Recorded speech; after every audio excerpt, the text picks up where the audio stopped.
Hello, my name's Michelle Grosvenor and I'm the Principal Psychologist and Clinical Director at Associated Psychology Practice in Penrith. And today's the 17th of March and it's Bullying No Way Day.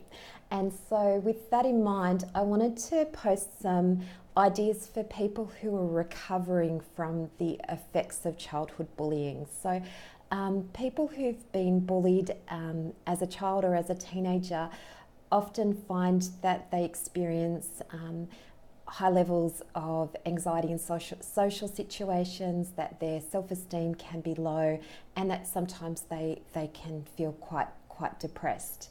And so as an adult, it is possible to heal and to recover from the effects of bullying, but in order to do so, sometimes it takes reflecting on how bullying has affected you and looking at ways that you can change your thoughts and behaviours that can help you to cope better with day-to-day life.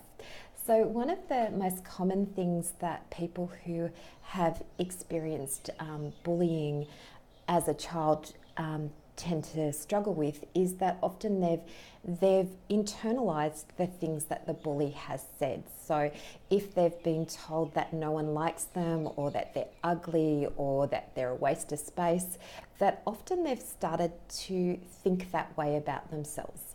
And the problem with that is that when we see ourselves that way, it means that we'll often make really negative predictions about how other people will respond to us.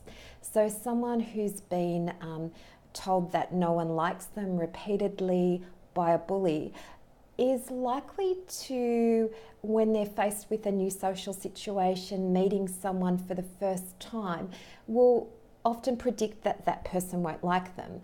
And as a result of that, they'll feel anxious or stressed, and that'll affect their body language, their tone of voice, their facial expressions, and how much they share.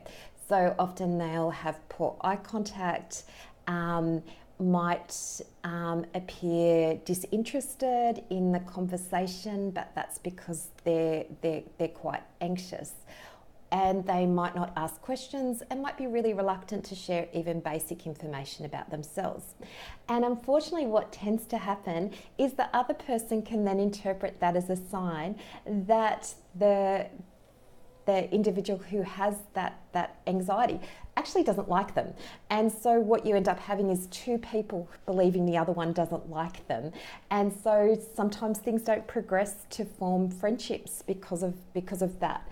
And so what I usually talk about with people who come to see me to help them recover from the effects of bullying is that they need to learn some strategies to challenge that belief that no one likes them, and that sometimes part of that is actually by having a look at what they could do that might help them to really engage better with others.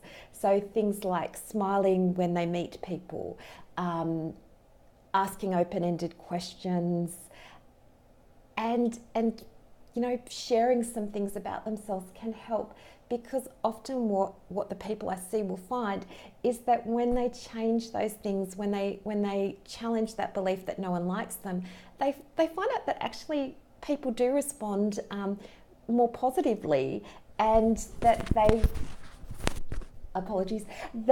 that helps them to build confidence. So I'd really encourage you, if you've been bullied as a child or adolescent, to think about what beliefs that you might have acquired from the bullying which are holding you back today, and to seek some help and support from a psychologist if you're finding it's difficult to challenge and change those beliefs on your own. So thanks for tuning in today, and later today I'll post some more tips on some strategies for overcoming the effects of bullying. Thank you.